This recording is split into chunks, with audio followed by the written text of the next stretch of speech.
Na verdade, o mais famoso que a gente tem de framework é o Scrum, justamente pela essa parte de software. Mas, por exemplo, um método que é utilizado tem uma briga dentro, tá? Porque muita gente não considera Kanban método. Como um método. Não considera, É a mas aí é uma inspiração do briga. método. Mas o Kanban veio... tudo surgiu do Kanban, né? Tudo surgiu do Lean e do Kanban, justamente porque na Toyota, o que acontecia, né? Eles precisavam, na época, tinha uma briga muito grande com a Ford e eles estavam querendo conquistar mercado.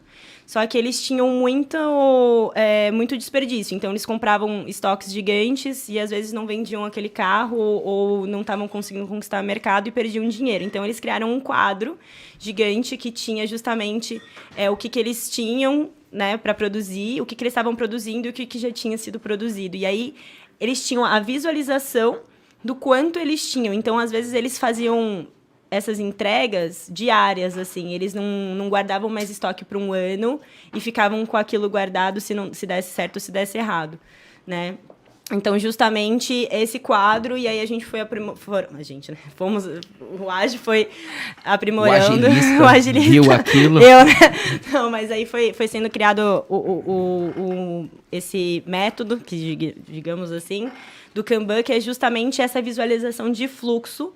E a grande diferença, já vou dar um spoiler, entre o Scrum e o Kanban, é que o Scrum, ele é um sistema empurrado, ou seja, né, o nosso Product Owner, que a gente fala, que é aquele cara que está junto do cliente, que está entendendo o que ele quer, ele vai demandando essas necessidades do cliente para o time. Ele prioriza e vai dando isso. No Kanban é o contrário. Justamente o time, ele tem o que a gente chama de backlog, que são essas necessidades juntas. O PO, ele vai priorizar isso, mas o próprio time, ele sabe da sua capacidade, ele sabe quais são as prioridades de entrega e ele vai puxando justamente essas necessidades do que faz sentido. Não tem tanto contato do cliente, é isso, então, Tem contato do cliente, mas é mais assim, olha, eu sei o que eu tenho que fazer, o quanto eu consigo puxar, e não, alguém me fala... Pediu para fazer tal coisa. Faça tal coisa, entendeu? A gente tem muito mais o sistema, eu acabei aqui, essa necessidade, então eu acabei a pia, eu sei que eu consigo instalar uma lâmpada. Então, eu não preciso falar, Pio, vem cá, faz sentido eu colocar essa lâmpada aqui. Não, eu já vou colocar... Fazer um planejamento. Planejar a colocada. A gente não trabalha em Kanban, em sprints também, tá? São outras reuniões, outras cadências, é bem diferente, mas são dois sistemas, justamente, que depende de como você trabalha. Por exemplo, já trabalhei com pessoal de marketing, faz muito mais sentido esse sistema puxado, porque é muito dinâmico, então as prioridades mudam muito, então... hoje já tem campanha, né, que teve campanha do Dia dos Pais, entrou cliente novo, prioridade. É muito mais mutável e precisa ter dinamismo, então é muito mais fácil as pessoas irem puxando as suas responsabilidades do que você já fechar uma sprint e acontecer um monte de coisa e aquela sprint não dá certo. Aí acontece um monte de coisa, aquela outra sprint. Aí você vai criando uma frustração. Então, depende de como você trabalha, né? Legal. Olha, não tinha pensado por esse lado, hein, cara? Acho que a questão do Kanban, até porque trabalhava com um projeto de um carro que já tinha sido estudado, se a viabilidade do produto, e aí a equipe tinha que se auto-organizar para conseguir entregar algo. Para entregar o carro bem entregue, né? Quando se fala de serviço, o serviço vai depender muito da prioridade do cliente. Da demanda, que pode mudar bastante. Eu falei um pouquinho mais para você beber.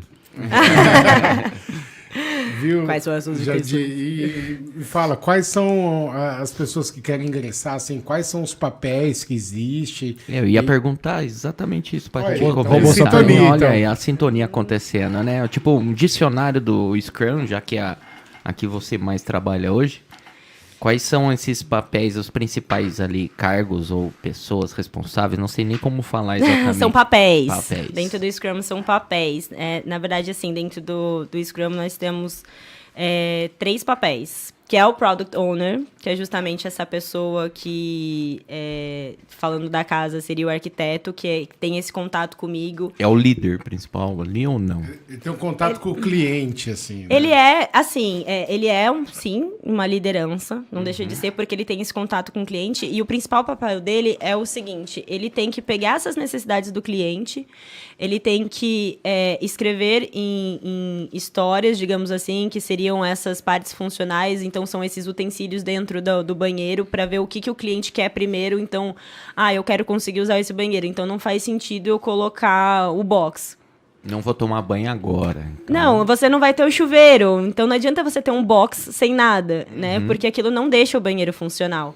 Ele faz uma ponte entre o time e o cliente, vamos dizer assim. Isso, exatamente isso. Ele entende do business, né? Ele tem essa ponte com o cliente, então ele capta essas necessidades, ele coloca num backlog, que são essas listas de necessidades, ele prioriza, né, o que faz sentido para o cliente, justamente, eu tenho necessidades desses itens dentro do meu banheiro, mas não necessariamente o box vai fazer sentido no começo. Talvez depois que eu já tiver instalado a água, colocado o chuveiro, o chão, aí o box faça sentido.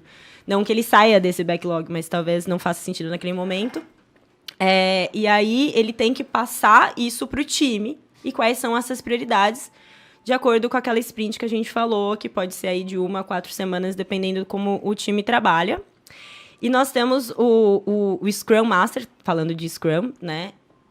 Que é justamente aquela pessoa que está ali junto com o time e ele vai fazer com que as cadências do Scrum, que são aquelas que eu tinha comentado, né? A planning, a dele, que elas aconteçam e ele tira os impedimentos do time. Ele defende muito o time, né? Então, ele, por exemplo, nós entendemos que estamos com um problema, né, hidráulico aqui. Falaram para ele do banheiro. Se você sempre usar o banheiro como assim, posso trocar de exemplo, vamos pro quarto. Mas esse é ótimo, porque assim, essas analogias facilitam muito para quem não está no universo entender, né? Não, justamente. E aí, ele vai ajudar o time a tirar esses impedimentos. Ou até mesmo a gente pode falar que é o empreiteiro. Então, tá faltando massa aqui. Ele vai falar, ok, tá faltando? Então, beleza, vamos conversar. Vai entrar no carro, vai pegar a massa junto com, não sei, o pedreiro, quanto que precisa, vai trazer. Então, ele é um cara que ele trabalha junto com o time, no sentido de ajudar, manter essas cadências, incentivar o time. Calma, vai dar certo. Então, ele é o cara que tá dentro de campo, assim, né? É o mão na massa ali. É o mão na massa. Justamente é isso. E nós temos o time, o dev team, né? Que aí é quem faz, que é o pedreiro, no caso. É o pedreiro, mas dentro do Scrum, esses papéis do time, eles são muito bem definidos também. Então, a gente tem o UX, a gente tem o dev. Então, cada um ali tem o seu papel, né? Então, a gente justamente tem o pedreiro, né? Nós temos... O cara que bate o pintor, o pedreiro. pintor. Então, cada um deles tem a sua função, não é uma bagunça. Só que eles são, como deveria ser, eles são multidisciplinares. Ou seja, né, se o pintor faltar, o pedreiro consegue ir lá e dar uma ajuda. Eles conseguem se auto-organizar ali para fazer com que a coisa... Que o trabalho seja feito... o sprint termine ali no final. Da maneira correta. Então, é isso que o Scrum preza, né? Legal, bacana. E no programa de hoje aprendemos que dá para ser pedreiro e pintor ao mesmo tempo. Quem inventou o Scrum, então, foi a construção civil. Então,